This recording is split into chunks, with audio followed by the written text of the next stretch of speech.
ಈಗ ನಮ್ಮ ಜಾಧವ್ ಅವರು ಹೇಳಿದಂಗೆ ಇವತ್ತು 50,000ಕ್ಕಿಂತ ಹೆಚ್ಚು ಕೋಟಿ ಹಗರಣ ಇವತ್ತಿನ ದಿವಸ ಮಲ್ಲಿಕಾರ್ಜುನ್ ಖರ್ಗೆ ಅವರು ಮಾಡಿದ್ದಾರೆ. ದೇಶ ಲೂಟಿ ಹೊಡೆದಿದ್ದಾರೆ. ಇವತ್ತು ಅವರಿಗೆ ನಾವೆಲ್ಲರೂ ಕೂಡ ಉತ್ತರ ಕೊಡಬೇಕಾಗಿದೆ. ಈಗಾಗಲೇ ಮುರಳೀಧರ ರಾವ್ಜಿ ಅವರು ಮತ್ತು ಉಮೇಶ್ ಜಾಧವ್ ಸಾಹೇಬರು ಮಾತನಾಡಿದ್ದಾರೆ.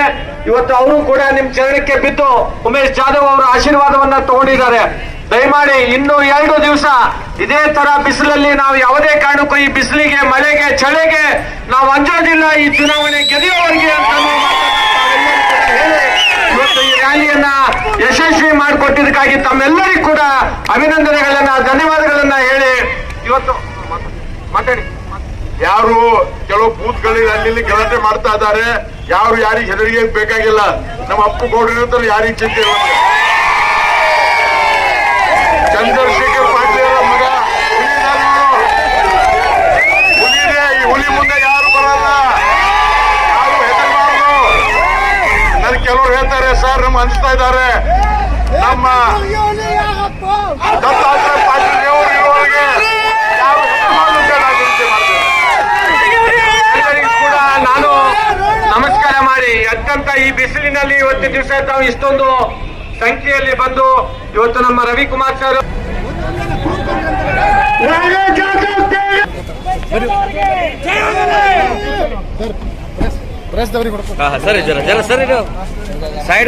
ಶಶಿಕುಮಾರ್ ಅವರು ಗುಲ್ಬರ್ಗದಲ್ಲಿದ್ದಾರೆ.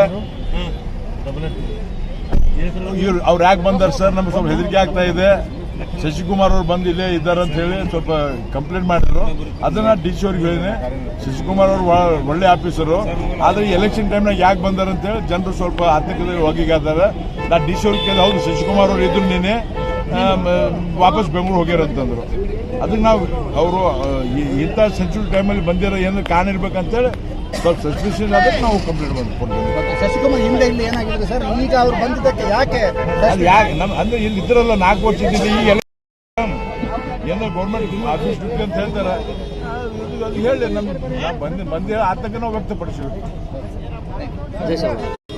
मैं जय सलाट प्रकाश राठोड रिपोर्ट करो जो अपने उमेश भैया लास्ट ईयर संदेश जो बंजारा समाज तो साहेब एकच बात आपण बंजारा समाज शिवालाल हा केनी न चमकतो हा चमकेरचे हा शिवालाल महाराज संघात चढावणूक होतो. आपण एक काम करतो.